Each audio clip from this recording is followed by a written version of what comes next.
Good evening, everybody, and welcome to another edition of 108 Stitches Baseball Talk. Here tonight, in our first show, we had Inside the Pigskin. Great broadcast there. This is the second of our doubleheader, and I want to welcome back my colleague, George Eichhorn. Welcome back, George. Hey, good being here, Scott. Nice to have you. Nice to be on with you. Well, it's all right. Jordan Long. Thanks for having me, Scott. You're going to be in for a treat tonight, and a guy that I've known a long time, KR Lombardia. KR, welcome back to the show. Thanks, Scott. Good to be here. All right. Before I go into a lot of the questions, I want you to give everybody an overview of what your baseball career has been like. Well, I grew up in Tampa, probably the amateur baseball capital of the world, it seems like. I wasn't a very good player, though, believe it or not. Went to the University of Tampa. Started my coaching career at Tampa Catholic. My first year as an assistant, we won the national championship. And, you think it's like picking apples off a tree. It's pretty easy, but it's not. I went on to coach at the University of Tampa for 3 years under Frank Bermudi. And Scott, you know him very well. Oh, yeah. Then when he was out of there, I went to the University of South Florida and then went to University Hillsborough Community College for a year under Lou Garcia. And I was the original coach in waiting there, but things didn't happen that way because of some political stuff. And then I went back to the University of South Florida and then went into high school coaching as a head coach and then went into administration. My last job was athletic director at Alonzo High School, where Jose Fernandez was a senior that year. I got to deal with Jose for a year. He's a trip. He's probably one of the greatest kids I've ever been associated with. That was my last job 12 years ago. So I've been out of baseball coaching since 1985, but you never really get out of it if you're an athletic director. So that's me. Fourth generation Tampa. And baseball has been my life. And I'm sporting my University of South Florida hat because I'm a proud alumnus there. I graduated in 1986. All right. We have a lot to get to tonight. Good evening, Will Vogel. And now you have a chance to meet another person, KR Lombardia. Will Vogel is one of our aspiring broadcasters, and he also is a heavy contributor in the chat room. We appreciate everything that Will brings to the table indirectly behind the scenes. With that said, let's get to business here. So, KR, we talked about this recently, that you were discussing with the press coverage in Tampa for lack of high school sports as well as college, HCC, and USF. Why don't you go ahead and let us know exactly why you are unhappy? Well, we get no coverage. If you don't go online to look at schedules and scores, you'll never know that South Florida or HCC or even had a team. And high school sports is basically they could care less. Jarrett Guthrie, who actually wrote for the Tribune and then Times later, actually has a site called 813 Sports, and they report on high school baseball. And it's on Facebook. And if you don't go to that, you'll never know what's going on. And it's sad because high school baseball in this town has always been very good. Jesuit probably, single elimination is hard to say that they're going to win the state championship, but they're I think they've lost 2 or 3 games all year, and not one thing has been put about them. Jefferson has a great team. Robinson High School has a great softball team. You'll never see anything about it. I couldn't tell you what South Florida's record is until I looked on the online. It's under 500. I know that. HCC was eliminated. They're not even in the junior college playoffs, but you couldn't tell because the paper puts nothing on. It's sad because when I coached in college, every week you'd have a story. They would come out, and Scott Henry, somebody would come out and do a story on your club, how you were doing. And today you get nothing. And I don't understand that. They worry about the Rays, they worry about the Lightning, they worry about the Bucks. And that's about it. Then they'll do some college football, but it's disgusting that they don't give them the time of day, and I don't understand it. All right, before I go into this a little any further, I want to let everybody know that the audio version of 108 Stitches Baseball Talk can be heard on iHeartRadio, Apple, Spotify, Google, or wherever you get your podcasts. Please hit the red subscribe button on YouTube, South Florida Tribune. We're striving for 1,000 subscribers. Please also comment, like, and share the broadcast. Want to be a guest? Send topic ideas to South Florida Tribune at gmail.com. And you can also be a heavy participant in the chat room. I would like to have you on as well. Get to know you. If you want to advertise cost efficiently, call me at 954-304-4941. And we are live on Facebook, LinkedIn, Twitter, and YouTube. All right, George, you want to comment? I know we've been I in sure the do, business. Scott, because this is a problem that I'll tell you what, KR and Jordan, it's the same in Detroit. Maybe not as bad as in Tampa. We do have a full-time high school writer, David Gorecki, at the Detroit News. But get this, the Free Press had to go back to their guy that retired, and Scott knows him well, Mick McCabe, Right. and bring him back as a freelancer to cover high school sports. So it sounds like the situation down there is even worse than the situation in Detroit. And I'm not saying Detroit is the best coverage of high school sports either, but boy, that really disappoints me what you said, KR, because these newspapers today, I'm with you 100%. I mean, these kids, this is the future. These are the future of our country, future of our states, of our cities. These young kids and their athletics that they're involved in right now. And shame if these newspapers, like you said, don't devote enough attention. It's a shame. It's terrible. Now I know Jordan Long is an active writer. So what's your take on this, Jordan? I will say I'm lucky where I am in Western Colorado because we actually, with high school sports, we always have it on the news.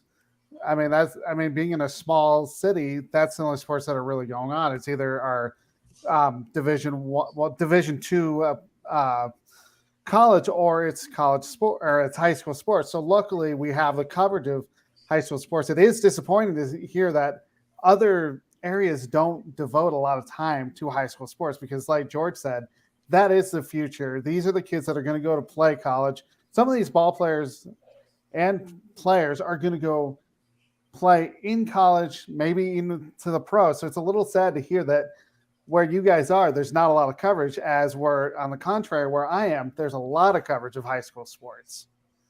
That's great. I think that they care about the kids.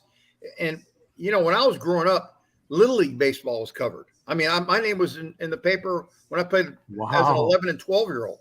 And those days are gone, but I understand that. But how can you not cover high school and college baseball or college sports, at all? They'll cover South Florida basketball a little bit. It'll be like the 6th page on the sports. I don't understand it. And we all have one paper. We had 2. I wish we would have kept the Tribune because the Times at one time was really a good newspaper, but now it's not. And the Tribune really, really cared about high school sports. They'd have all conference teams, all county teams. Now nothing, 0. Oh, wow. Because, I was going to say, we still have that in Detroit. We do the all suburban, all city, all state. Well, George, I think that the northern areas care more about sports and physical education than the southern states do, in general. For instance, I'm a physical education major, and then I got my master's in physical education and administrative supervision. The best PE schools are in the north, not in the south. Interesting. And I think that physical education is emphasized more north of the Mason-Dixon than it is in the south. For instance, the state of Pennsylvania, every one of their small schools, California, Pennsylvania, Indiana, Slippery Rock, Lock Haven, their PE schools are sensational. And in the South, no, not so much. I mean, I went to a really good one, but not to the effect of a Slippery Rock or Springfield College or anything like that. I think that the North has always emphasized sports more so than the South at the school level. Okay. All right, let me point out to Will Vogel that we will be addressing that later in the show, so hang tight. Yeah, I can tell you right now, having met KR through the Tampa Tribune, Tom McEwen, Jim Henry, and Joey Johnston, the people I worked with were really dedicated. And, we even had different sections like East Hillsboro, Northwest, and all that. And so you had your community papers within the big, and now it's a sad thing where we got to go. I know we can talk about this forever, but I'm glad we were talking about it tonight. Now, one of my favorite subjects to talk about with KR, especially since there's a new audience, is I had the opportunity to pick the games I wanted to go to because I was in charge of the baseball beat for the Tampa Tribune. So KR had a team called Chamberlain High School. What was their name? I think it was the Chiefs. They were the Chiefs. Now they're something else. I thought they were politically correct, and they're not the Chiefs anymore. Well, that's okay. But anyways, this team was called the Chamberlain Speed Lumber Company, and a guy that was on there was Jay Gruden, who was a shortstop, moved to left field, and they won 13 games. George, this reminds me of when Don Wirt was moved to the outfield in favor of Mickey Stanley, and they won the 1968 World Series. So with that said, KR, what was your mindset when you decided to make this change? You talking about at Chamberlain? Yeah, I mean, obviously. When I got to Chamberlain in '84, I was in college a couple years before, and I was out for a year, and then I went back into high school. I've always been a believer. When I coached in college, we'd go down to Miami, and they would run us out of the stadium running the bases. They stole. I mean, college baseball isn't like it used to be. And I always said, if I ever coached, I'm going to run. So I coached in summer before, and we'd always run. Well, in the 85 Chamberlain team, we stole 127 bases in 27 games. And I really learned base running. Wow. Ron Frazier, I met with him after a game we played down there, and they stole us blind. And Ron says, you got to make two good throws. The catcher's got to catch the ball. He's got to make a good throw, and the pitcher's got to make a good throw, and the infielder's got to put the tag. He said, we run, and they did. They ran and ran and ran. And when I ever had a chance to coach a team, we ran. And now you got to be blessed with a little bit of speed. My first three hitters in that 85 team were a kid named Robbie Cornett. He stole 30 bases. The number 2 hitter was Jay Gruden. He stole 30 bases. And the third hitter was Todd Murray. He stole 27. So in the first 3 hitters, we stole 87 bases. Wow. We would go many times base hit, steal second, base hit, steal second, base hit, steal second. It was 3-0, before there was an out sometimes. And we would put so much pressure on the other club. And Frazier did that at Miami. When they were really, really good, Miami would run you right out of the stadium. And I felt that that's the way I would always coach. And I did. I coached even my bad clubs we could run. The year after, we stole close to 100 bases. We weren't a very good club, but we could run. And not only do you run, great speed helps, but being able to take a great lead and running on the pitcher really helps. They slide step and they can do all that stuff. But I'll tell you what, if you take a good lead and the catcher's got, and the catcher's already knows you're going to run, they're shook up. We stole 12 bases against a Jefferson team that had a catcher that was tremendous. Freddie Langioti, he's a very good friend of mine. And we stole him blind. By the third inning, he was ready to be taken away in a straitjacket. And nobody does that anymore at the college level. It's hard to do it at the pro level because guys throw so well, and everybody's throwing 100 miles an hour. So it's not easy to steal now as it used to be. But yeah, we were fun to watch. So why did you decide to move Jay Gruden to the outfield? Well, Jay he came to me, and I didn't know much. And the guy that preceded me was a guy named Bud Merrill, who played at HCC and played at Florida Southern. The baseball community in Tampa is very small. It's very well jointed, I guess. So I sat down with him. I said, he says, Gruden's your shortstop. Well, I had a sophomore come in named Edgar Molina. Well, Jay had really hard hands, believe it or not. A guy that was a quarterback, could run. He had very, very, very hard hands. And, you know, when you get a job and you go in and you're told this guy's the guy, you sort of stick with him. Well, I stuck with him for 3 games because it's not like a 60-game schedule where you can give him time to adapt. So after the 3rd game, I said, he can't play shortstop anymore. His hands of stone. And that's fine if you're Roberto Duran, but you're playing shortstop. So we moved. I asked him, I said, you ever played left? He goes, Coach, I can play anywhere you want me to play. So we moved him to left, and he didn't have a great arm, but you don't have to have a great arm to play left field. And he could run, and we moved him to left, and we moved get him Edgar Molina to shortstop. He's only a junior. And we won 13 in a row after that. We were 2-1 going into at the end of that. We won 13 in a row. We were ranked, I think, 4th in the state at one point that year. We're a good club. Single elimination. We lost to Sarasota Riverview. We should have beaten them, but, you know, terrible umpires call we could talk about it all night, but it still sticks in my craw. But yeah, he had really hard hands, believe it or not. Great kid though. He should have played baseball at Louisville. Not only played quarterback at Louisville, he should play baseball at Louisville because he was a great baseball player, and he played as an afterthought.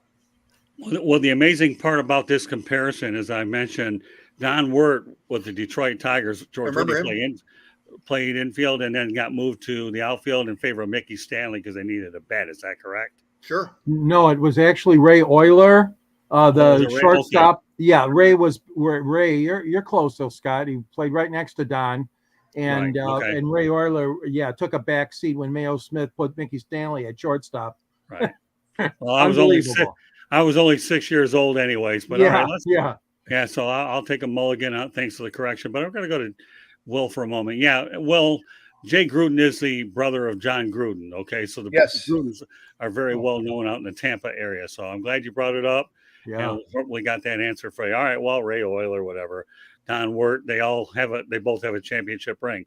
All right, let's go on to the Tampa Bay Rays. Are rolling, but let's forget about their wins and losses right now. KR, there's a bigger picture than what their wins and losses are. Where should they build that new stadium? Should they build it in St. Petersburg or Hillsborough County? They should build it in Ybor City. And I know exactly where. They talked about it a year and a half ago because I happen to be president of Centro Asturiano. It's a Spanish club in Tampa. Tampa had the largest immigration of Spanish citizens, and my great-grandparents were one of them. And it's right behind us. And they talked to us about building and adjoining to our clubhouse, which is 108 years old. The problem in Ybor City is you can only go so high. And when they were going to go with Montreal, they were going to build the stadium behind us and then build a stadium in Montreal. And it was not going to be covered. But to build a covered stadium in Ybor City is almost impossible because of the height restriction. You can only build so high. Kenny Hagan, who actually played for me in that Chamberlain team in '85, is the county commissioner, and he is spearheading trying to get the Rays here.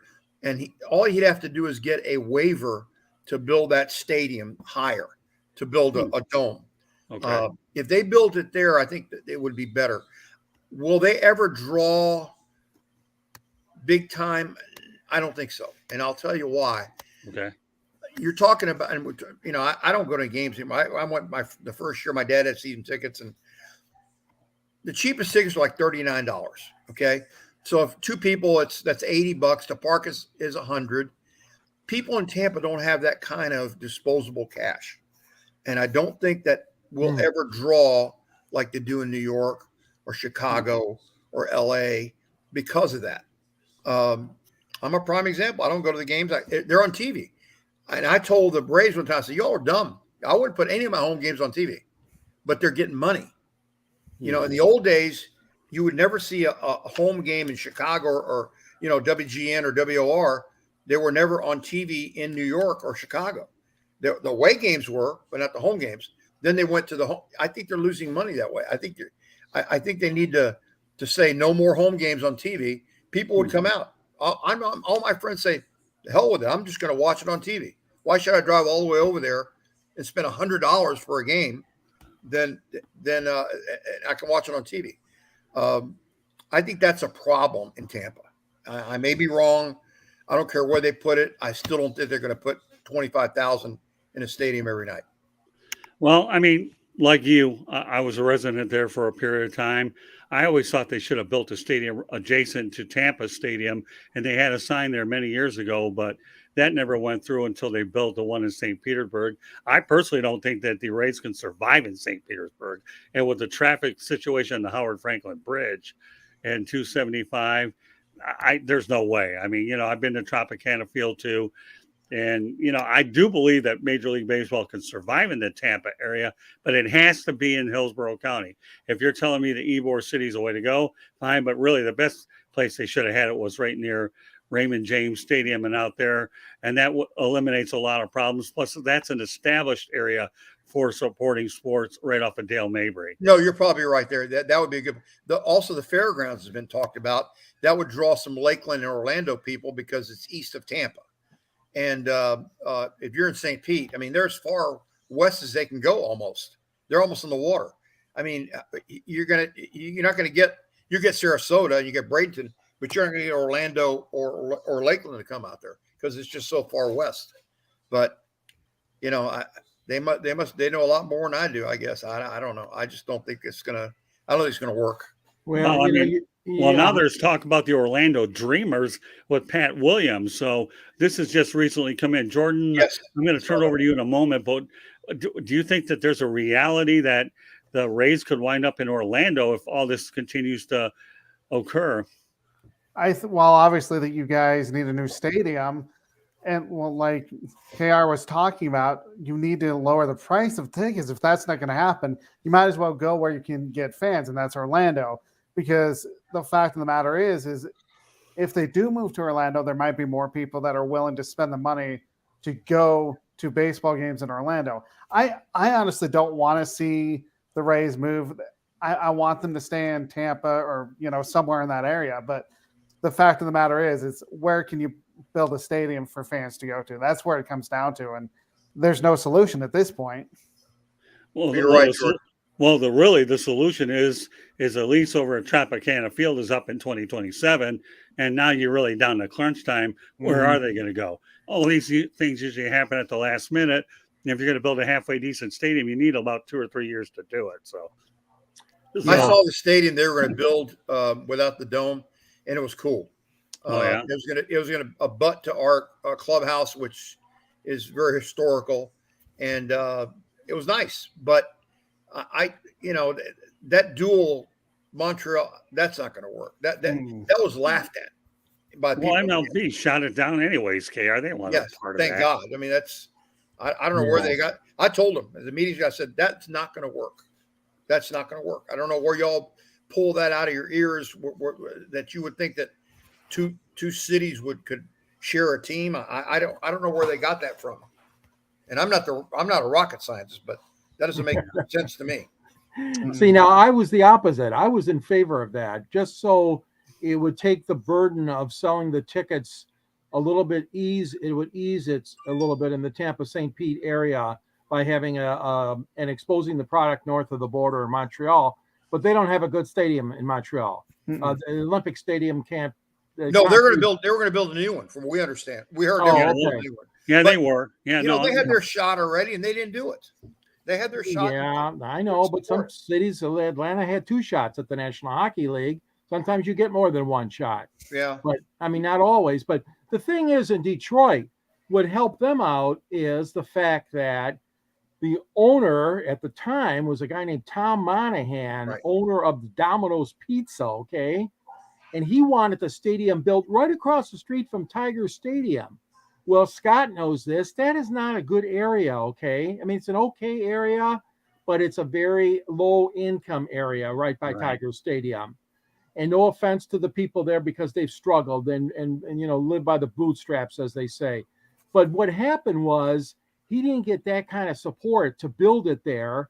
So he ended up selling the team to the other pizza guy named Mike Ilitch, as you know, from Little Caesars, and then the stadium actually got built, where everybody thought would be a good spot in the middle of downtown Detroit. So sometimes it helped out in the situation here. Is all I'm saying, is because they did have a change of ownership, because most people were not happy with where Monahan wanted to build it right across from the old Tiger Stadium. So, KR, we'll conclude the subject. What do you think the outcome of this whole raise thing is going to be? Everything I'm hearing is that they're going to build it right there at Tropicana Field. But Kenny Hagan, our county commissioner, says we're still alive. And that's all he'll tell me. Okay, that's fair enough. I don't know. All right, well, that's fair enough. We'll continue on to rule changes. And I know you definitely want to talk about these things. First of all, we're going to let you address the ghost runner. You call it slow pitch softball and extra innings. I think that's the most ridiculous thing, that they put a runner at second base. That's what they do in slow pitch softball for men. And I think that I'm a traditionalist. I like some of the rule changes, but that putting a runner at second base to start extra innings is absolutely, it's Mickey Mouse.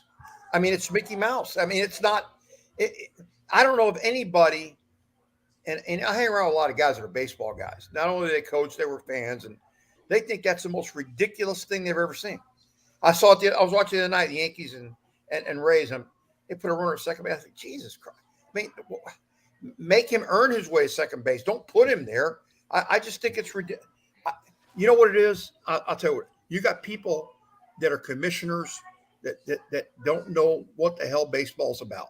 I really believe that. They don't know the game. They don't know the tradition. They don't know the historical significance of the game.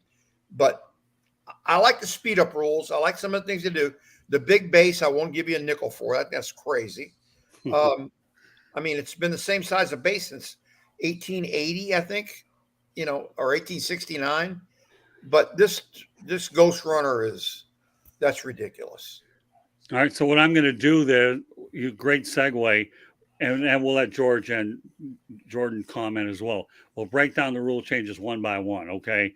Thoughts on the speed up rule, the pitch clock?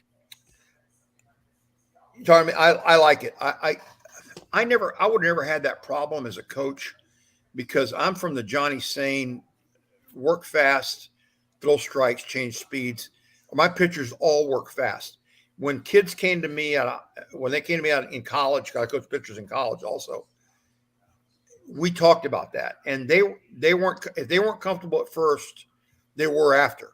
We damn near quick pitch people. We got the ball, you get the sign, we're gone. Right. None of this. Don't give them a chance to think up there. But that was me.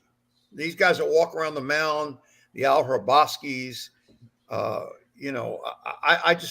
don't believe in that as a pitcher. You get on the mound, get your sign, and go. Mike Hargrove would have had a hell of a time playing in today's game. He's a human rain delay. I don't know how he would have hit. He may have been struck out every time and never got a pitch thrown to him. You think about it, but I just don't believe it. I think you work fast. You work fast, work fast. Well, who the quickest worker that I've ever Kitty caught. Oh, he used to just take that thing and throw it. Jim Cott. Yeah, Jim Cott. Should have seen all my pitchers, Scott. We got the ball, licked the sign, and threw. I mean, and if they didn't do it when they got to me, they did it by the time they left me. I mean, by the time they were pitching for me, we were working fast. Yeah, you mentioned a great guy there, Johnny Sane, former Detroit Tigers pitching coach in the '68 championship. But man, oh man, I tell you what, they don't get much better than Sane. Thank you for KR for bringing back that memory. Denny McClain didn't take a lot of time. Oh no, Mickey Lowell. He believed in work fast, and I think Johnny Sane may be one of the greatest pitching coaches of all time. Oh, I agree with you. I believed. I read his stuff many years later after I coached him, but I really believed in what he did, and I believed in it before I read his stuff. And the first guy I worked for that knew pitching was a guy named Barry Schallenberger. He was actually became the head coach at University of Alabama. He pitched in the Phillies organization, and he believed in working fast. And it stuck in my craw that if you do that, the hitter doesn't have time to get up there and think. Yeah. You know, that really doesn't. And I think that puts the hitter at a disadvantage. So, you know, that's my feeling. Okay, let's continue on with the other ones. And then Jordan and George, you guys can also please provide your input. I want to make sure we get to every one of them first. Okay. Next, you said you're not a fan of the bigger bases, encouraging more stealing. But I'll tell you one thing before you go into this. A guy we know all too well, left-handed pitcher Chuck Hernandez, had the best move I've ever seen. And you know what I knew that he was good when he was with the Fort Lauderdale Yankees. And Chuck today is still a good friend of mine. And I know we had an opportunity to go ahead and see him over at that event that we had in Tampa. Was it for the right, for Legion Baseball? Yeah, Chuck Legion pitched Baseball. for me in the summer of '78, and yeah, he had the best move. He had hurt his arm. I want to say his junior year, and he couldn't throw a little bit. I mean, he was so Mulry was the coach of Tampa Catholic. Pete brought him in, just to pick off the runner at first base. You're bringing him in. He's got a bad arm. He brings him in just to pick the guy off at first base, and he did.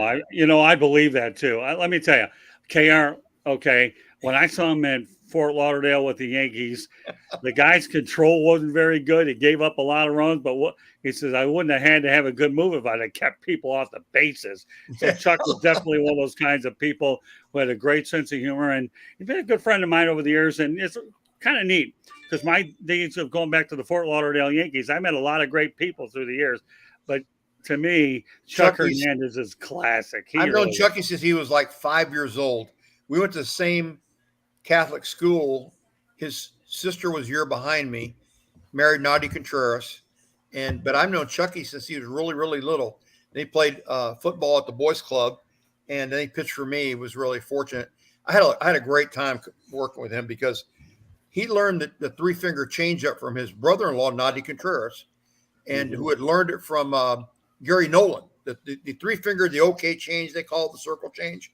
Gary Nolan invented it. And then Nadia picked it up because he was in the Reds organization. And then Chuck, that summer of '78, taught it to me. Actually, he was my pitcher and taught it to me because he had got it from the Reds. And he threw a no-hitter against West Tampa one night, and we're in the bullpen. And, of course, I coach my own pitchers. So we're in the bullpen, and he's just – you can tell he's, boy, I feel great tonight. And his changeup was dropping. It looked like a spitter. He threw the three-finger, and it looked like a spitter. It sank 6-8 inches. Wow. He went out no-hit. He went out no-hit, a great West Tampa team that year. That night. So, KR, really quickly, just give me a quick summary of what you think of the bigger base. You don't like them? No. I don't. I mean, again, being a traditionalist, since 1869, they've been the same size. Now, all of a sudden, they look like a pizza box. I mean, and I understand why they're doing that for safety. In girls softball, they have a double base. But I don't think that's right either, because now you're getting that much closer. So the bang plays are going to go in favor of the defense, and I don't know. I just don't like that. I don't like. I mean, if they'd have done that with Ricky Henderson, he may have stole 200 bases a year. Yeah. Mm-hmm. I don't like it. I don't like it. And I like to run. Don't get me. My offense is run. I don't like it. I think it's great. They're taking away from the tradition of the game.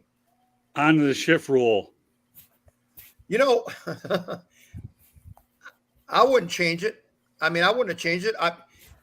I would, if I'm a hitter and I'm a left-hand hitter, they're playing me over, I'm going to bunt the ball to third base until they stop.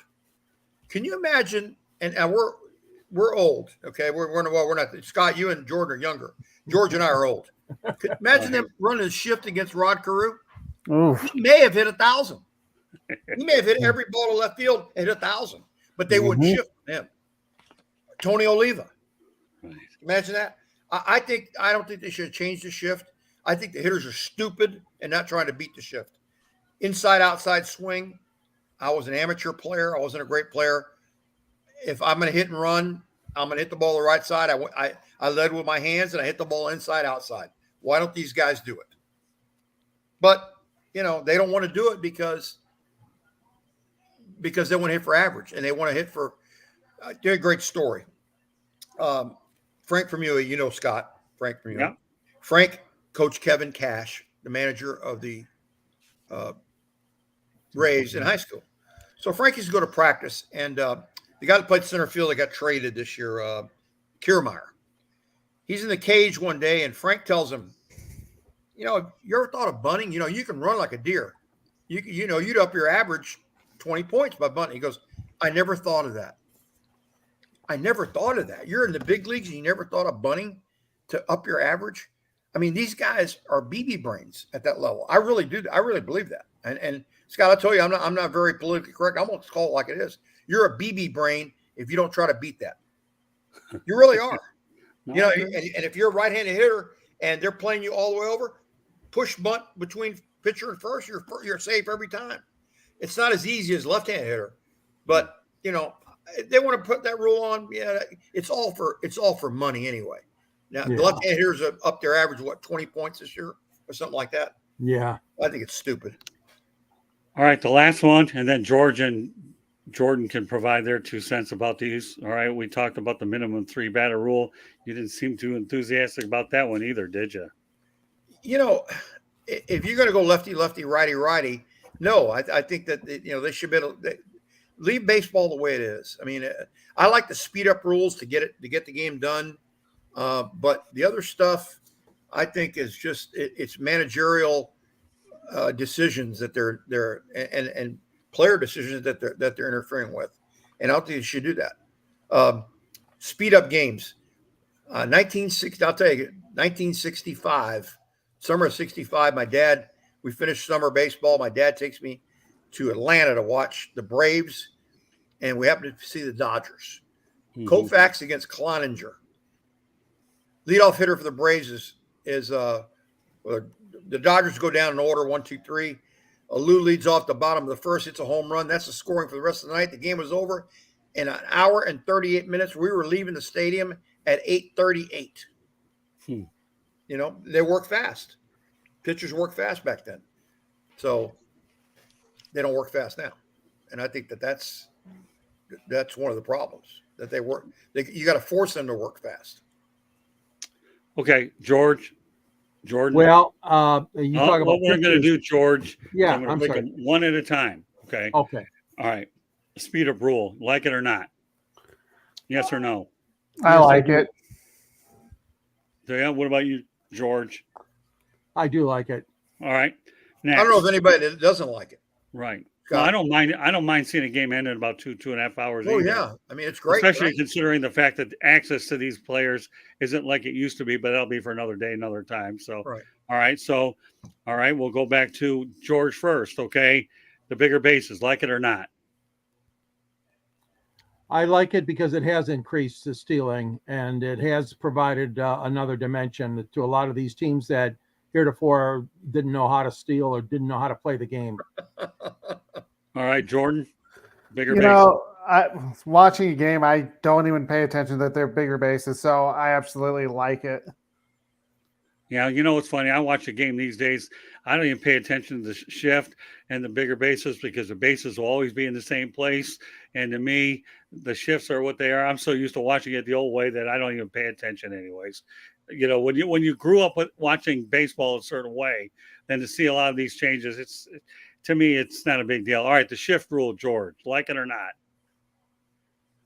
I am glad they have installed that rule because I didn't like what was happening with baseball with all the shifting going on. So yeah, I'm in favor of the new rule. Jordan? I've never liked the fact that they got rid of the shift because of the fact that you're taking strategy for defense out of it. I'm with you there. And the minimum 3 batter rule, George? Yeah, I can see both sides of the issue on that one. I'm okay with that one. What about you, Jordan? I've never liked it because of the fact that you're looking for a lefty-lefty matchup or righty-righty matchup, but you have to have them pitch 3 batters. Yeah, I've never liked that one. Well, here's where I stand on this. Once upon a time, relievers used to go 2 or 3 innings. So to have to go a minimum of 3 batters, to me, isn't as big a deal as some of the other ones that KR alluded to. So I could probably handle that a little bit more than a lot of what there is out there. All right. With that said, okay, I'm glad we got to the rule changes. let's talk about some of the best MLB players you've ever seen. And thankfully, one of them got in the Hall of Fame this year, Fred McGriff and Wade Boggs. And you know what? We're going to let KR answer this because he certainly, and you guys are going to get an educational moment. Then you can ask whatever questions you want to KR. So, all right, talk about Fred McGriff, Wade Boggs, and then name a few that stand out, KR. I went to high school with Freddie's brother. He went to plant with me, Dexter. Haven't seen him in forever. He moved to California, I heard. He was a little Freddie was a little kid when we were in high school. Fred got cut his sophomore year at Jefferson High School. Wow. Pop Cuesta was coach, and Fred went out there and didn't do well. I mean, it was obvious. I talked to a lot of people. He didn't do well. Well, the next year, Frank had gotten fired at University of Tampa. Frank Bermuda got fired, so he went to be an assistant at Jefferson with Pop, and he grabbed Fred, and Fred had real problem with left-handed pitching, and Frank was a left-handed hitter, and I saw Frank play since I saw Frank play in high school, and Frank was 9 years older than I was. Frank could really coach hitters, so he got Fred and opened him up against left-handed pitchers, and Fred really started swinging the bat real well. If it wasn't for Frank Bermuda, Fred McGriff probably never plays high school baseball. Mm-hmm. Freddie was just a great kid, great family. Great power, tremendous fielder. And I'm so happy that he got in the Hall of Fame. Wade Boggs, I had the opportunity to coach Wade his sophomore year at Plant High School. I just graduated from the University of Tampa, and the head coach at Plant High School, which is my old high school, was David Fife. And David called me and said, "Hey, come be my assistant." I'd coached the year before at Tampa Catholic with Pete Mulry. So I went out there and worked with the infielders and the hitters. And Wade was a sophomore, and David wouldn't start him. And I'm hitting him 100 ground balls every day, and he may drop one if we're lucky. And he can make all the plays. I said, "Dave, you got to play this kid. You got to play him. He's a sophomore. He's going to make sophomore mistakes." I said, "Well, the guy we playing shortstop is a senior, and he's making sophomore mistakes. He's hitting about 190. I said, "Boggs can hit." So he finally started playing him a little bit. At the end of the year, he played him the last game. Shortstop, he got 3 hits. Played stellar at shortstop. Wade, just a tremendous hitter. You could tell at 15 years old, he was a great hitter. Not a power guy, a Rod Carew type of guy. You know, you throw it inside, he'll pull it. If you throw it outside, he never tried to pull anything. Tremendous fielder. I didn't think he was fast enough to play short, but I thought his arm was plenty good to play short. I've seen a lot of shortstop play that didn't have great arms, but then they moved him to third. And the scouts were down on him because he hit with a lot of power. But, you know, when you hit 330, what the hell does it matter if you hit with power? I was really lucky to see a lot of great players growing up. I'm 72, and Lou Piniella is 70. He graduated in 61, so he's 8 years old. I saw Lou Piniella play in high school. Saw Tony La Russa play in high school. Saw a guy named Kenny Suarez, who you guys probably don't know. He caught with the Rangers. Little guy, 5'8", 5'9", had probably one of the best arms I've ever seen behind it. He had a Johnny Bench arm, but he couldn't hit like Bench. But La Russa was probably the best shortstop we've ever had coming out of Tampa. He really got a short end of the stick. He was a bonus baby. And, George, you remember those? You got bonus baby. He had to go to Kansas City, the Athletics, when they're Athletics, and sit for 2 years on the bench, could not go to the minors.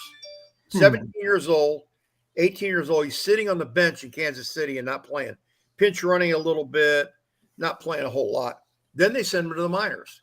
Well, that retarded his growth. And then he got hurt, and Tony he hit 196, I think, lifetime. But he's in Cooperstown as one of the greatest managers of all time. I will tell you this. Lou Piniella would have been in the big leagues earlier, except for his temper. Really? He had a really bad temper.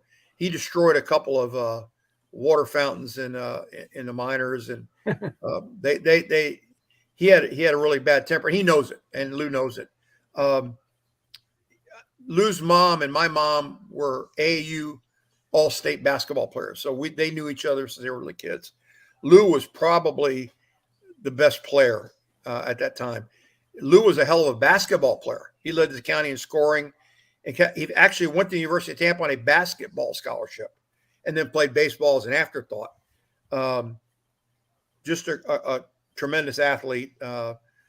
Could shoot the lights out of a basket. I think he averaged 30 points a game in high school or something like that. I saw him playing in high school. He was tremendous. Great hitter, pitched a little bit, threw hard. Tony's the best shortstop. I had the opportunity to coach Lenny Faedo, who was a Twins starting shortstop for 2 years. Great player. Hit 4 home runs. Great story. He had hit 3 home runs in a doubleheader. We're playing Palma City Big League. He hit 3 home runs in a doubleheader. And Gus Poulos, the Yankee scout, who I knew, came by the dugout. He goes, "I've seen enough." I said, "I guess you have seen enough." 3 dingers. So he's leaving. He goes on Himes Avenue to leave, and Lenny's 4th home run hits George's car in the street across the street from Palma City.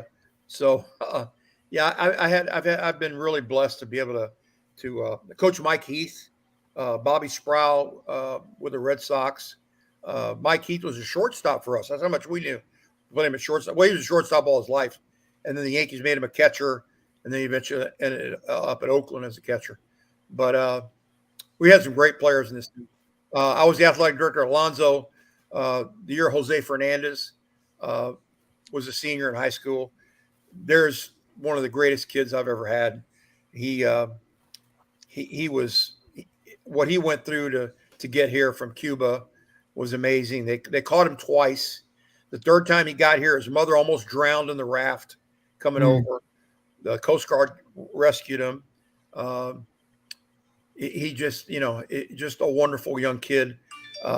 It's such a shame that he died so young, because he would probably he'd be in Cooperstown eventually. He hurt his arm his rookie year. He's one of those kids that he's hung up on the gun. A lot of the kids are hung up on the gun. And I think that's why kids get hurt nowadays. Jose would come to my office. He goes, "Mr. Lombardia, I hit 100 on the gun today." I said, "Jose, you're worried too much about that. How's your movement? How's your location? You're worried about the gun, because these guys have the gun out there." And he's throwing 100 miles an hour in high school. And what happened? He got hurt his rookie year, had to change his motion, still overstrained himself, and had to have Tommy John surgery because those guys overthrow. And I see it now. I mean, I saw Glass now still out. He's hurt. But Jose was one of those kids that he had to throw 100 miles an hour. And you don't need to do that. I don't think.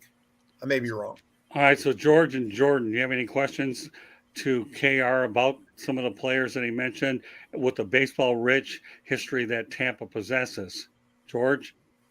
Well, yeah, I mean, you talk about the La Russa situation, like Detroit, when they took Al Kaline, remember KR? Yes. I mean, he went right. I was really young then, George. Yeah, but he went right into the lineup. Right. The Tigers did not hesitate putting this kid from Baltimore, and what a career Al Kaline had in Detroit. See, Tony wasn't ready for that. Tony was not ready to play shortstop. Oh, I got you. At 17. Yeah. He got drafted in he got signed in there was no draft back then. Bonus babies. He signed in May, right? In fact, I think the night he graduated, he signed. He was in Kansas City 3 days later, and we're very good friends. His sister and my sister-in-law went to school together. His sister actually worked for my dad at the bank. Oh. So he grew up across the street from the elementary school I went to. So I've known Tony and his dad. I mean, I've known the whole family since I was, 8, 9 years old. And that was crazy. That was crazy. Let me ask you, KR, and I know this is a personal kind of thing, but do you think he was unfairly put into that situation with the White Sox? I mean, I know he agreed to come back, but the things with his health and everything. His health wasn't bad. We don't know what's wrong with his 2 first cousins are good friends of mine. I will have lunch with one of them tomorrow. They don't know what's wrong because Eva, Tony's sister, won't tell them. Oh. We think it's cancer, but we're not. That's just guessing. All of us are guessing. Eva will not tell us because Tony has asked her not to say anything. Sure. Whether it's curable or it's not, but he was plenty healthy before he took the White Sox job. Okay. Why he came back, I know, and I'd rather not say. Okay. I know why he came back to baseball, but I don't want to. I can't say. That's fine. It's not fair. We'll move on. We'll he move just on wanted- to the. He needed to get out of the house. Okay. Leave it with that. But yeah, he's it's sad. I don't know. We don't know what's going on. All right, Jordan, you don't have anything to add to it? We'll move on to the next topic because this is a really good one too. So have 4 or 5 more things I want to get to today. And one of the things is I should know about is why catchers, I used to play the position back in Little League and love the position, make good managers. And you had some good Tony La Russa stories, but why don't you answer the entire question and the way it's set out to be, why catchers make good managers, and then you can allude to Tony La Russa. My second year at South Florida, we're playing. They call the Gold Shield game. The first year we played the Yankees, and the second year we played the White Sox when Tony was the manager. Jim Leland coached third. Dave Duncan was a pitching coach. So Al Lopez was alive at the time. And we're playing. We have about 9,000 people at the game. And South Florida is not like Mississippi State. That you can't seat 9,000 people. They're everywhere. So Tony leaves his dugout, and comes to sit with us because Al Lopez is sitting next to us. And Al and Tony know each other. Al was one of my grandfather's best friends. So I came to talk. We're talking, and Tony says, Tony, I was calling. I said, Tony, I'm the pitching coach, which is really crazy because Robin Roberts is the head coach. He's in the Hall of Fame, but I'm the pitching coach because I'm a teacher and Robin's just a facilitator. So I said, it's really funny. I was a catcher and then a first baseman, and I'm the pitching coach. And he said, hell, I got the best pitching coach in baseball, and he was a catcher, Dave Duncan. Mm-hmm. He said, you guys see the game from behind the plate, and you see the whole game. He says, pitchers just see pitchers. They don't see anything else. And that's why Robin Roberts had me coach pitchers, because I saw the whole game. Robin was not the kind of guy that saw the game the way a player. That's like a Billy Martin, second baseman, catchers. They make shortstops. They make the best managers. But Tony says, don't worry about it. He says, I thought I was doing a pretty good job. We had the 8th best pitching staff in the country that year. And we didn't have anybody on full scholarship. Everybody was on partial, but everybody was on partial in college. And Tony, he set my mind at ease that day. It was really funny. Leland's coaching third, and I'm sitting with Al and Tony in the dugout. And Leland looks at Tony and says, hey, Skip. He goes, and so Tony says, what's wrong, Leland? You can't coach third base against a bunch of college kids without my help? I mean, he grossed them out. I said, gee, Tony, that's terrible. Why you would gross Leland's a hell of a manager and a coach, and you're grossing him. He goes, we're just playing. So it was fun. It was fun. All right. So the main thing I want to ask you, KR, and we're going to bring Will Vogel's comment to light. Jordan, can you please read Will's comment? So Will said, catchers, in my opinion, are great managers because they are like the captain, in my opinion, because they see all positions on the field at one time and see it from behind the plate. That's exactly what Tony told me. Yeah, well, there you go. So with that said, why do you think, KR, that catchers make good managers? I'm limiting it to catchers now. Because of that, because we look at the game from the whole field. Right. We can see a pitcher. I filmed my pitchers when I was coaching. I would film them in the bullpen, and I'd look at it at home and see if they overstriding. Most pitchers, Johnny Sain said this, most pitchers overstride. They're pitching with their elbow below their shoulder. They're down on top of the ball. They're rushing their motion. And when you look at that, you look at it from a catcher standpoint, and you can tell. Sometimes you can't tell in the game, but you can tell from the sideline.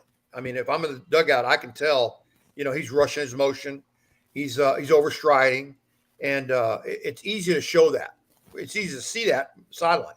I don't know if pitchers – I guess pitchers notice that. Sain was a pitcher, so he would notice that. Barry Schallenberg was a pitcher, and he was a great pitching coach. And I'll go probably one of the greatest pitching coaches in college was a guy by the name of Skip Bertman, and he was a Yeah, I pitching remember coach at Miami, and then he coached his own pitchers at LSU. Skip was a catcher at the University of Miami, I and I've remember talked, Skip Bertman. Yeah. Scott, Wow. I've talked pitching with Skip at length at baseball conventions, and let me tell you something. I learned more from him than I've learned from anybody. I And he can was a catcher. imagine. Jordan, anything you want to add? Mm-mm. This guy is I'll say one thing about Jordan Long, and he's a great commentator, but I have a feeling that Jordan's getting one. This is one of those shows where this guy is probably absorbing every ounce of that knowledge, and I hope Yeah. that you keep absorbing every bit of that knowledge, Jordan, because you're going to look at this broadcast so you can feed you with a lot of good stuff to add for future shows. I've never seen a more even-keeled guy who has a great upside as a journalist. And tonight, Jordan, we'll call him Sponge Long, all right? Because he's doing a fine job. So, well, you better keep sponging, my friend. Mhm. And you're doing a wonderful job, Jordan. So thanks for hanging with us. All right, we'll just mention a couple things that Vogel mentions, and then I want to get on to some of the high school coaches. There are only 4 more things I want to address anyways. Will Vogel mentions the most recent ones are Mike Sosha, Joe Girardi. Obviously, they're pretty good. Bob Melvin, and hello, Ralph Williams. Thanks for being on. So those are a few names that we'll put out there. So let's go on to maybe some Tampa people very briefly, KR. Pop Cuesta, Eddie Cardieri, Robin Roberts. What comes to your mind when I mention those individuals? Pop coached for a long time at Jefferson. I worked with Pop when I was in high school. I worked at the Inter Bay Boys Club, and Pop was I was working the gym, and Pop was there. So I've known Pop we fished many times and crabbing, and we coached against each other. Never coached together. Pop's a legend. He unfortunately never won a state championship. 2 years after he retired, Jefferson won a state championship, which is really sad. I always felt bad because he never got to win one, but he's not the type of person that it ever bothered him. Eddie's been out of baseball for a while now. Eddie's selling real estate in the Keys, I heard. I haven't seen Eddie. I talked to Eddie a while. Yeah, he got out of baseball. He is selling real estate. He did mention that. And Robin Roberts, well, he was actually coaching at USF when I was attending school there. Yeah, I worked for Robin. Rob is a pro guy. He didn't know much about college baseball. College baseball is a different animal than pro ball. You got to be able to recruit. You got to know about recruiting. And he really didn't understand that part of the game. He thought the kids were going to show up there because he was Robin Roberts, and that didn't happen. And I told him he didn't recruit Tampa hard enough. You got to recruit Tampa. If you look at University of Tampa, they've won 4 or 5 national championships, something like that. Right. 6 maybe. And a lot of Tampa kids. They recruit the Tampa kids, and they're Division II. And South Florida would have done that years ago. It's hard now because their stadium is nice, but it's not an SEC stadium. And if you look at the SEC stadiums, it's hard. They've got to recruit against Miami, Florida State, and Florida. Central Florida's got a pretty nice ballpark now, and he's a very aggressive recruiter. The guy over at South Florida's a nice kid, works hard, but it's a hard place to recruit because of Florida and Florida State. And Kevin O'Sullivan at Florida is a relentless recruiter. He is relentless. I mean, he is everywhere. I don't know how Gino DeMari is at Miami. He really doesn't have to go too far to get great kids. You just draw a line at Palm Beach and go south and just keep those kids home that don't get drafted. You got a chance. Yeah, well, I'll give you a little insight here from this area. Kevin Cooney and John McCormack have done a really good job over at FAU, and I think that's so. FAU has a really good baseball program. Oh yeah, they've had one for years. Oh yeah, no, that's one of the sports that's been. So Jordan, you're getting a good lesson here about Florida baseball. So yeah, like anything else, when we talk about Tampa baseball, though, how do you not mention the impact that George Steinbrenner has had on the area? He has a field named after him, and obviously tell me what the impact of George Steinbrenner's presence in Tampa has been like through the years. George donated the lights for South Florida in the old field, not the new one. He donated the lights for Florida's old field. and Florida State's. Um, and of course the school, Steinbrenner High School, is named after him. George is a very big. If George ever read that somebody needed money for baseball or for sports, George came up with the money. Hmm. When they did away with junior high sports years ago, they wanted to start middle school. They needed money. Just right before George died, he wrote a check. Yeah, he's big. His son, not so much. They're very, they're not as upfront as George was. Um, I know that Hank, when I was at Sickles, my cross country coach uh, needed new cross country uniforms, and we didn't have the money for it. What wasn't budgeted, so Hank wrote a check and gave him brand new uh, cross country uniform. Of course, they went to the same military school in Indiana. I can't remember the name of it. George went there. Hank's kids, George's kids went there, and my cross country coach had gone to school there, so they knew him. So yeah, George, the Steinbrenners have been very, very good in the city of Tampa, and college baseball in the state of Florida. Yeah, I know what a relentless recruiter Kevin O'Sullivan is because I'm on the Florida Gators media distribution list, and I read a lot of unbelievable baseball stuff. Hey, Jordan, actually, some of the things I like to share with you on Twitter is the University of Florida, because I'll tell you one thing, with you doing a lot of baseball, and I might share more of their content with you, because if you want to learn a little bit about, Florida sports, the Gators, to me, the Miami Hurricanes, and even FAU, they're, to me, the gold standard of what Florida baseball is all about. Well, Now, O'Sullivan recruited Pete Alonso as an afterthought. Pete Alonso was not heavily recruited out of high school, and I couldn't understand why. And he was sort of like their last kid they picked that they signed, and the rest is history. all right, I've got two topics that actually George and Jordan can talk about. And you ready for this, Jordan? Okay. First of all, KR will lead off with you again. Yeah, lead off is definitely an appropriate word with this particular broadcast. But Giancarlo Stanton made out of glass. That used to be something Rick Curdy used to mention a lot. So, all right, Jordan, do you think Giancarlo Stanton is made out of glass? He can't stay healthy, so it kind of makes sense that he's made out of glass. But even when he's healthy, he's a great player. But the problem is, again, he can't stay healthy. Yeah, well, they're paying him a lot of money to be made out of glass. I can only imagine what paper mache would look like, but all right. So, all right, George, what do you think about Giancarlo Stanton? No, of course he's not made out of glass. He's not a China doll. But I mean, some players just have injuries, and they have an injury thing that goes on and on. We had a fella here in Detroit by the name of Tyler Bertuzzi, hockey player, constantly injured. Good player, scrappy player, injured way too much. I mean, it just happens. It's unfortunate for him, and it's unfortunate for athletes that do run into that as the injury bug hits them more than other players.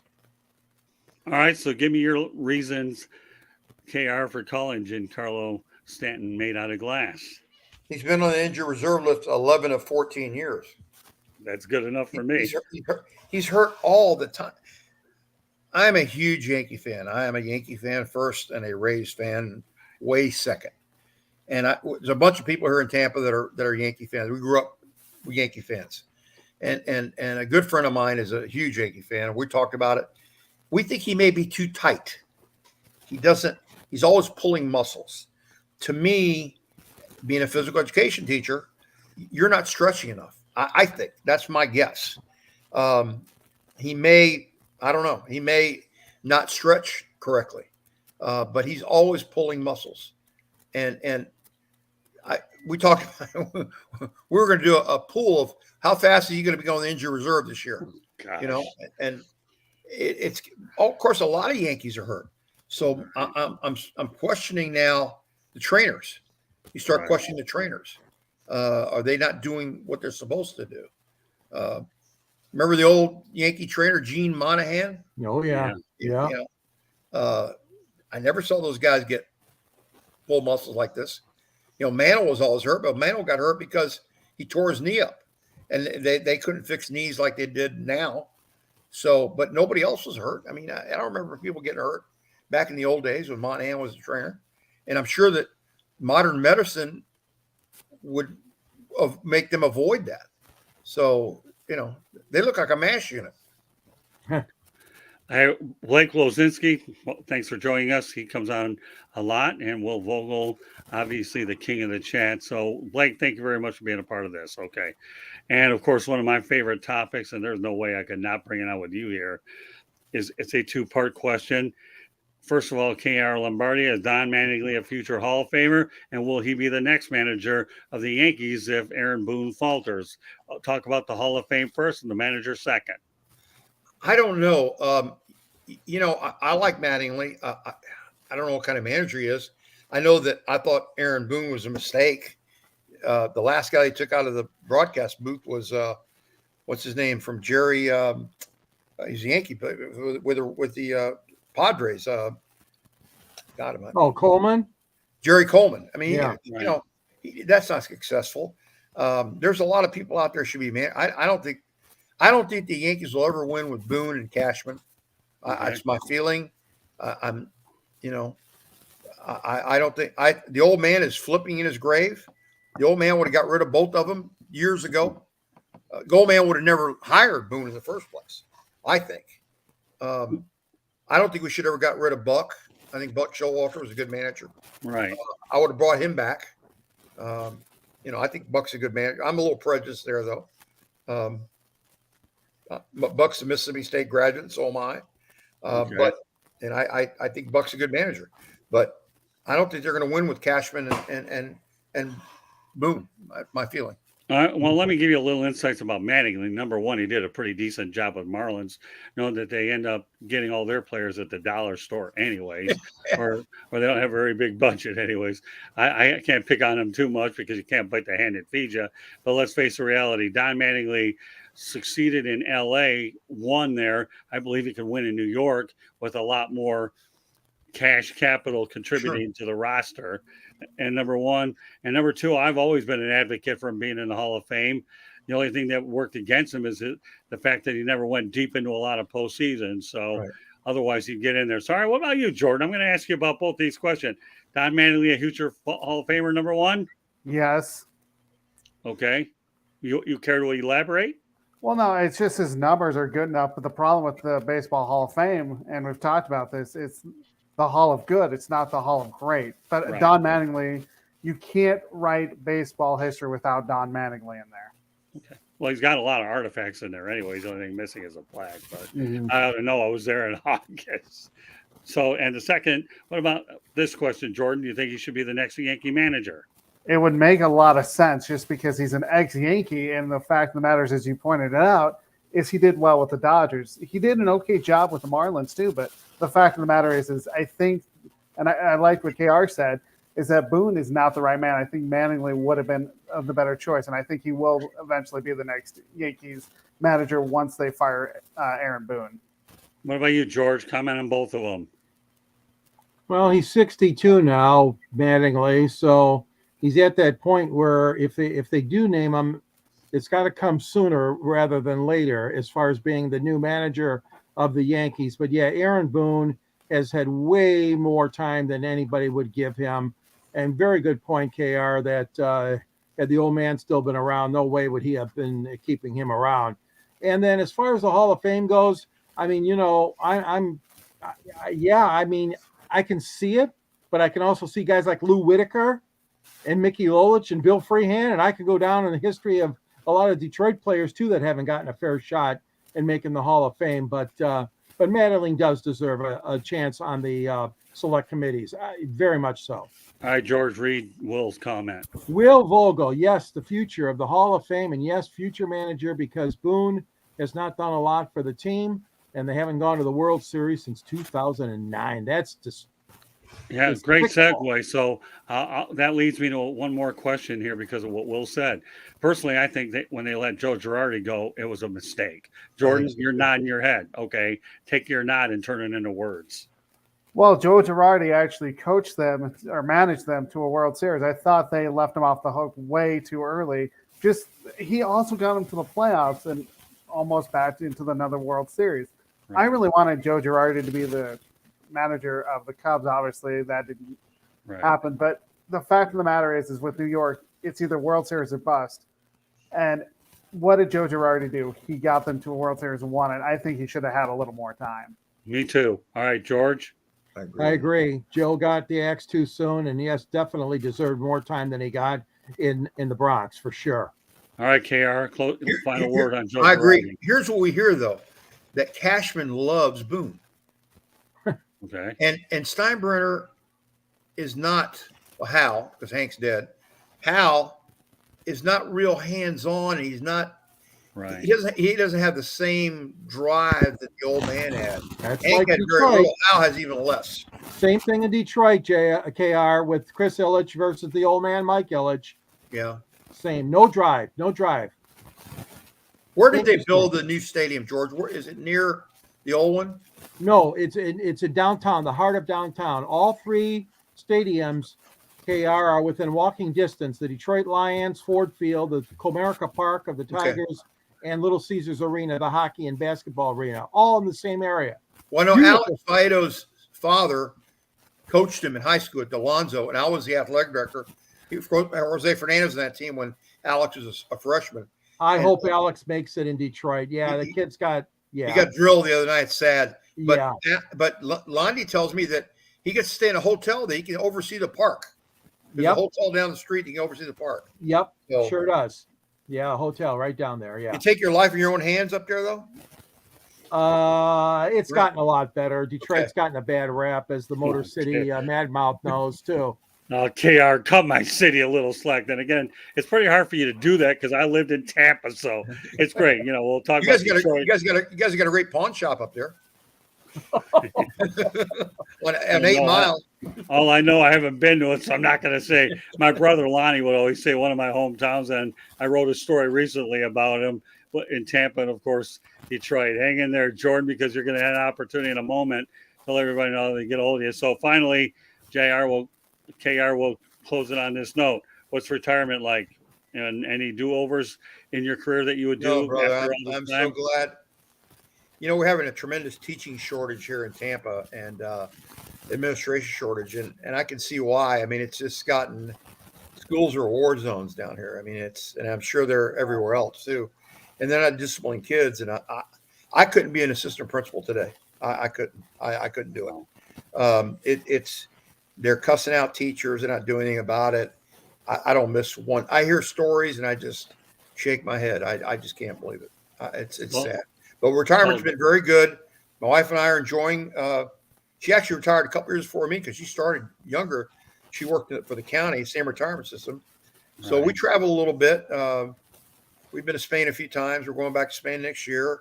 Go to the beach. We do some things. We relax, and we're having it's great. It's great. Retirement's wonderful.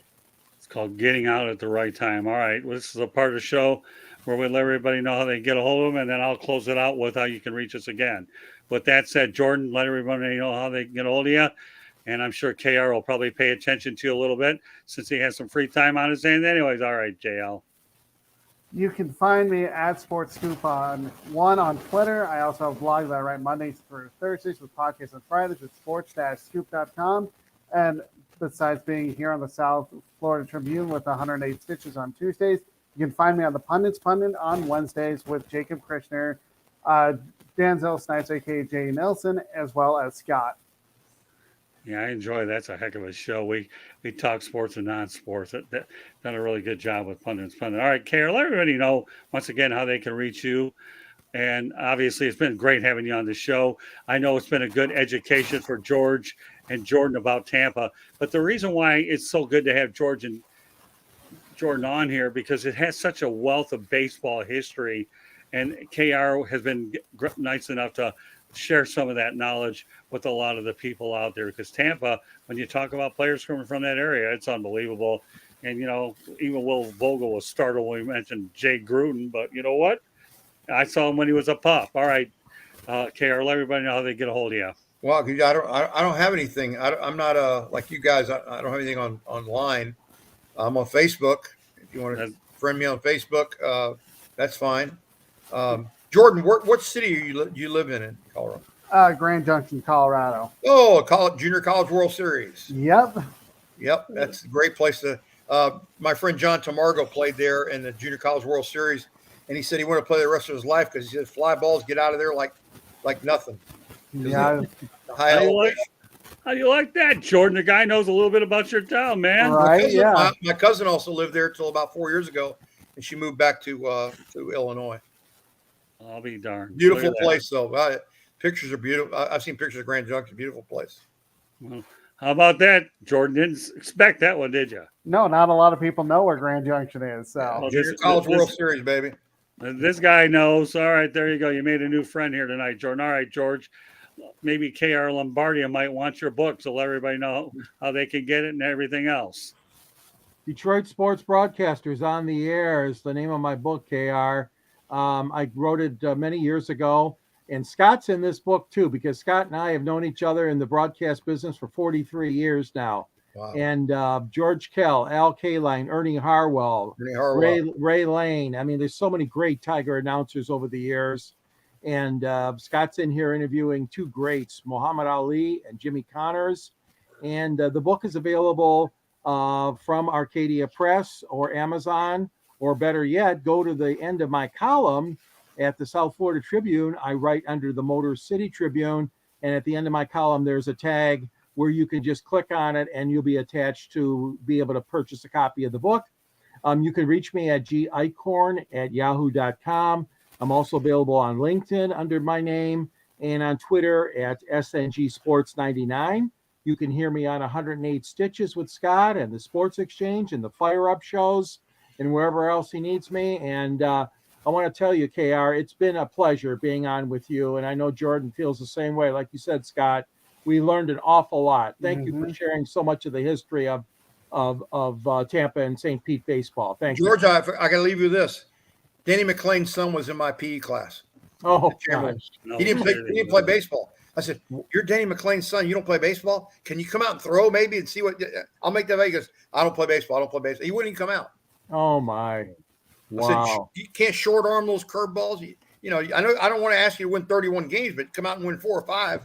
Yeah, now Denny just moved in the last 6 months. He just moved permanently down to Florida, but I don't know what city he's in. Yeah, his parents are divorced, I think. I asked him if he drank Coca-Cola. He said, "Not as much as my father." Oh, yeah. No, I deal with the Diet Mountain Dew. So, all right, let me let everybody know about us one last time. The audio version of 108 Stitches Baseball Talk can be heard on iHeartRadio, Apple, Spotify, Google, or wherever you get your podcasts.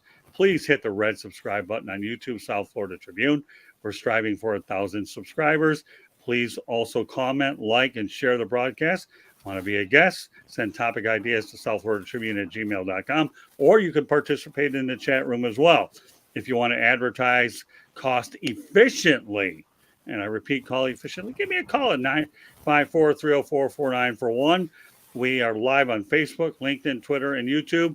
Our website is www.southfloridatribune.com. I can be reached on Twitter at Tribune South. And a special kudos to Candy Ebling, who does an unbelievable job putting these shows up and doing everything out as well to get our written content up as well. University of South Florida is a media distribution of ours, partner of ours, as well as FAU. And, well, you have FAU as a media district and the University of Florida. So I get a lot of good baseball stuff as well as other sports from all of these as well. So, KR, every time I bring you on, it's like another trip down memory lane. And, you know, the one thing I can tell you, Jordan, is when you meet people in baseball, and I mean you do meet them, these friendships are probably greater on this sport than a lot of the other ones because it's a real small circle here. I'm not knocking hockey, football, or basketball, but there's a certain thing within the sport of baseball where these friendships and relationships last a long time. So, again, you know how to get a hold of us. And we want to thank everybody once again for watching 108 Stitches Baseball Talk, Tampa Bay Baseball with KR Lombardia. So, meanwhile, we'll catch you next Tuesday night on a new, fresh edition of 108 Stitches Baseball Talk. So, on behalf of George Eichhorn, Jordan Long, and KR Lombardia, thank you very much for joining us tonight, and we will catch you the next time.